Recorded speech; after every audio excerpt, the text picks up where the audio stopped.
Welcome back to my channel, Faceless Ro here, ang inyong host. Maraming salamat sa lahat ng mga umantabay, nanood at nagbigay ng komento sa ating comment section. Lahat po yun ay binabasa natin at dyan po tayo kumukuha ng ating kaalaman dito po sa ating ginagawang vlogging. Kaya naman mga kaibigan, mga kapatid, napakaganda po ng ating magiging discussion. Very interesting dahil malalaman natin kung ano yung thoughts, kung ano yung view ng ating philanthropist, ng ating pandemic hero, walang iba kundi si Doc Francis Leo Marcos. So ito po yung kanyang view, yung kanya pong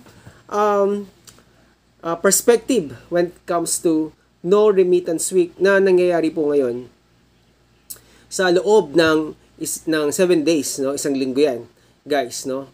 Ayan po yung no remittance week ng ating mga kababayang OFW. At malalaman natin kung bakit merong no remittance week. Yun na po ako mag-explain ito at pakinggan na po natin ang ating pandemic hero, walang iba kundi si Doc Francis Leo Marcos.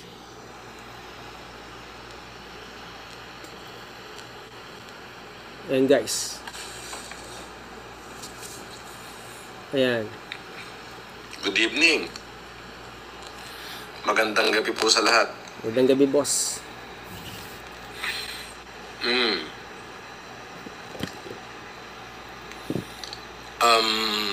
Meron lamang akong gustong talakayin ngayon with regards dyan sa panawagan ng mga OFW na no remittance week in support kay para mapauwi na o in support to the former President Rodrigo Roa Duterte. Anyway, syempre March 28 po ngayon, gusto ko munang batiin ng happy birthday yung ating dating former president. Sir, happy birthday po.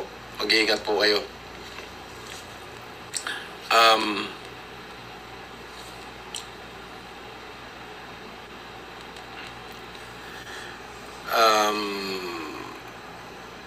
Mag-iingat po kayo, sir. Sana ho lagi kayong nasa mabuting kalagayan. Anyway, yun lamang po. Bilang kaibigan, babati ako. At syempre, ganoon na rin dun sa kay Ma'am Esther. Kaibigan ko po yan, Ma'am Esther Duterte, at saka yung kanyang asawa na kapatid ni dating Pangulong Rodrigo Duterte na si Sir Mon. Thank you, sir. At salamat po sa masarap na pagkain na hinain nyo sa akin sa Davao. Okay.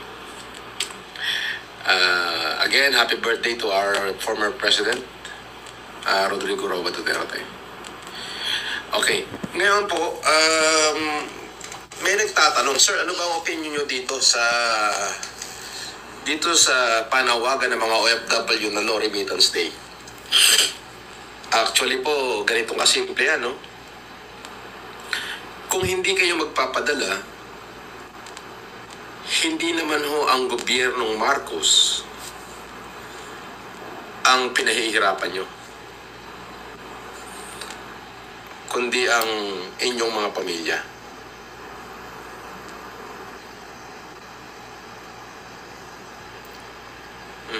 Sandali, meron akong ano. Okay. Opo, hindi naman po ang gobyerno ni BBM ang pinahihirapan nyo kundi yung inyong mga pamilya. Alam nyo ho, ang politika, ang pangalang Duterte at Marcos ay napakatagal na ho niyang marka sa larangan ng politika. Hindi pa tayo ipinapanganak, nandyan na ang apelyidong Marcos at ang apelyidong Duterte. Siyempre, kanya-kanyang kanya-kanyang pagalingan, kanya-kanyang drama, kanya-kanyang estratehiya, kanya-kanyang propaganda. Kung sino ang pinakamagaling, siya ang kukuha ng simpatya. Ganun po yan. Ako hindi ako pabor doon sa sinasabi na panawagan ng OFW na no remittance day. Okay? Tanong, sino yung nanawagan? Baka naman kayong OFW ginagamit lang kayo. 'Di ba? Huwag po kayong magpagamit. Unang-una, hindi ho yung gobyerno ni BBM ang pahihirapan nyo kung hindi ho kayo magpapadala, kundi yung mga pamilya nyo. Eh, paano ko yung padadala na may anak dito na nasa ospital? Kung hindi aabot yung gamot, eh, mamamatay yung anak. Nang dahil ba sa politika, hahayaan yung mamatay yung anak nyo sa ospital, samantalang may hawak naman kayong pera dyan sa abroad? Correct me if I'm wrong. I-quote nyo po ako dito. I-quote nyo po ako dito. Hindi po ako agree. At malamang sa malamang o malamang sa alamang, abay ay yung nagpasimuno ng no remittance week na yan, eh baka ho eh sa kabilang kampo lang ho yan. Di po ba? Eh hindi naman talaga tunay na OFW yun. So ang sinasabi ko dito, sa akin wala naman yung problema. Ako, wala ako, may healthy ako. Kaya lang ang sinasabi ko, baka naman yung tao, yung OFW, katulad niyan, meron pala siyang anak sa ospital na kailangan gamutin. Kung hindi magpapadala, ay mamamatay yung bata, nagkataong sumama sa inyo dahil nakisimpatya, hindi nga nagpadala, ay namatay ngayon yung anak niya sa ospital. Ayun ba'y kaya niyong karguhin ng konsyensya niyo? So kung kayo, mga politiko, ay may kanya-kanyang drama, wala akong pakialam kung BBM o Duterte to eh. Wala akong pakialam sa kanilang dalawa eh. Tanungin ko nga kayo, nung pandemic ba, may Duterte ba, may Marcos ba na lumabas para sagipin kayo? Eh pare-pareha silang nasa kapangyarihan nun? Tama, Sige. Doc. Good point. Tama, no? Ganda na sinabi ni Doc. Meron nga ba? Pero bago tayo magtuloy-tuloy, huwag po natin kalimutan ang ating LPGMA 136 sa balota. Yan po ang ating party list. Ang ating party list, ulitin ko po, ay LPGMA 136 sa balota. So tuloy-tuloy na po tayo. Pakinggan po natin ang ating pandemic hero. Sagutin nyo.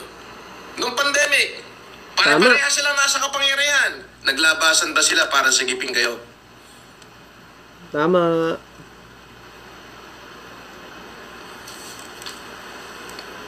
Tandaan niyo po mga kapatid, no? Yung pangalan o yung apelidong Marcos at yung apelidong Duterte, hindi pa tayo pinanganganak. Bakat na yung mga pangalang yan sa politika.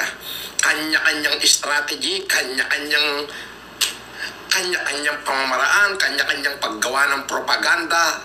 Kung sino ang kumuha, ang pinakamagaling makakuha ng simpatya ng tao, ay yun ang mananalo. At yun ang mananaig. Wala po akong kinakampihan dito eh. I'm not pro Marcos and I'm not pro Duterte. If I am pro Marcos, di dapat tumakbo ko, naka-ticket nila. No. Independent po ako. Nagkataon lang ko na Marcos ang apelido ko. So ang sinasabi ko, doon sa panawagan nyo, kung kayo'y mga politiko, parang awa nyo na, huwag nyong gamitin ng ating mga OFW, huwag nyong gamitin yung ating mga mamamayan na nabubuhay laang ng tahimik. Natural, dapat ipakita nyo kung paano kayo katinding maglingkod. Natural na paglingkuran nyo yung taong bayan. Binoto nga kayo, kaya nga kayo public servant eh. Di ba?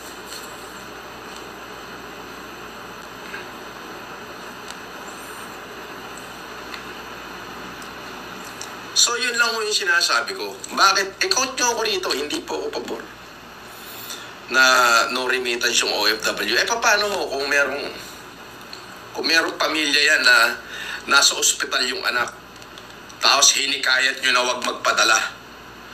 Di ba? Tama. Good point. Ano mangyayari sa pamilya nun? Tama. Ano mangyayari sa anak nun na nasa ospital? Yun yung sinasabi ko. Ang tanong ko, yan ho kasi, wala pa tayo, hindi pa tayo pinanganganak. Sabi ko nga, pangalan na, alamat na yung apelidong Duterte at Marcos sa lipunan. Sila-sila na yan, mga politiko na yan. Long before we were born. Alam niyo naman ang politika, pagalingan ng strategy, pagalingan ng propaganda, palakasan ng alay, paramihan ng media yan. Di ba? Tama. Pero sa katotohanan, may mga tagong pagkakataon at mga tagong gawain na hindi natin alam pare-parehas. Kasi kung ano lang yung gusto nilang lumabas sa media, yun lang ang lumalabas. Ito namang mga tangang mga reporter na to, di ba?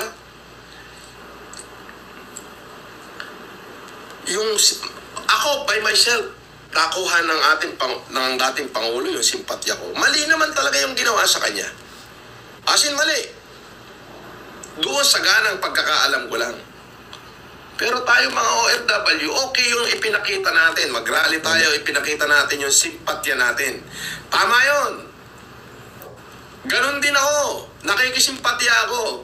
Pero yung pigilan nyo yung isang OFW na magpadala doon sa anak niya na nasa ospital para lang masabi na sumusuporta siya sa inyo, mali ho yun. Wala kayo sa tamang pag-iisip nun. Di ba? Nako.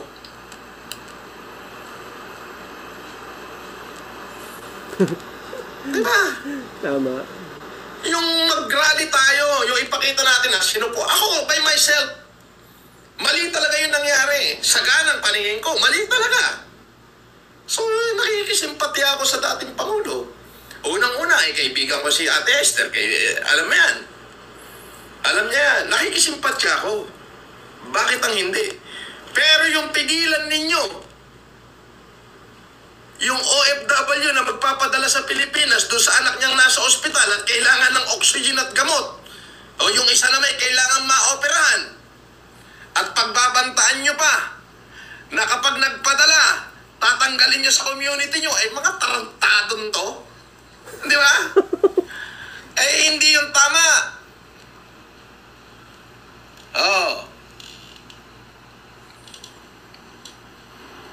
Hindi ho tama yun. Ikaw fake account, lumayas ka rito.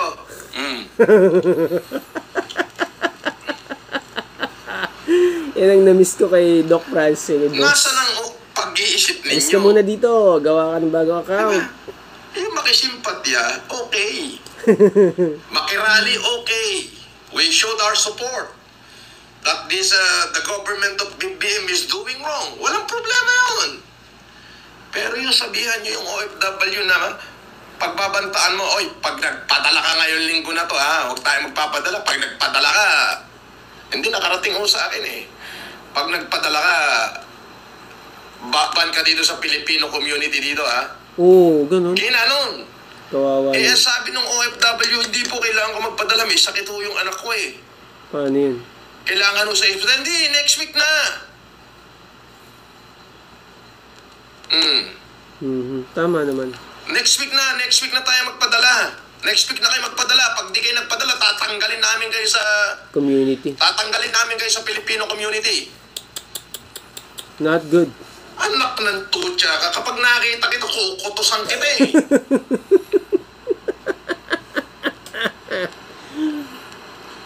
Huwag naman, boss.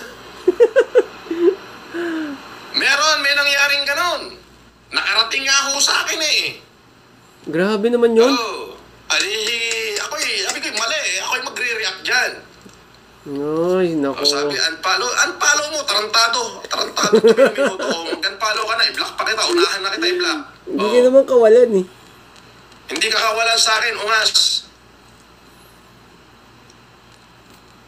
Diba? Tama. So, kung merong ganon, wag ganon.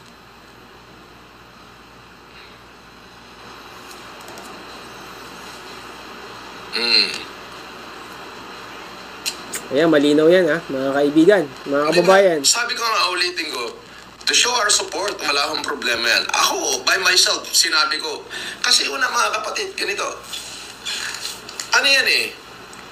Kung hindi kayo magpapadala sa inyong mga mahal sa buhay, hindi naman yung gobyerno ni BBM ang pinahihirapan niya eh. Yung pamilya nyo, paano maghihirap tayong pera nila sa Malacanang? Naka-steak yun, naka-buffet. Makakaramdam ba ng hirap yun? Hindi yung makakaramdam ng hirap. Ang pinahihirapan nyo, yung mga pamilya ninyo. Napakaliwanag. Di ba?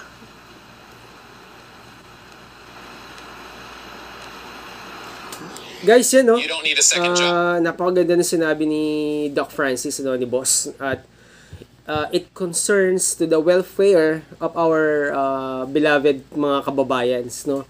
Kaya ako, I agree, I stand in agreement with Doc Francis Leo Marcos kung ano yung kanyang view in regards sa nangyayari ngayong no remittance week na in-encourage ng ating mga, hindi ko alam kung sino nag-encourage nito o kung kanino galing to, kaya nga katulad ng sinabi niya, baka iba pang personality galing tong idea na to, no? So, yun lang, no? Hindi yung aking view, no? Kawawa naman yung ating mga relatives na umaasa sa atin. So, maraming salamat, Doc Francis Leo Marcos. At, syempre guys, kung gusto nyo pong patuloy na pakinggan yung comment, yung views, yung perspective, yung thoughts ng ating pandemic hero, ng ating philanthropist, punta lang po kayo sa kanyang YouTube channel, sa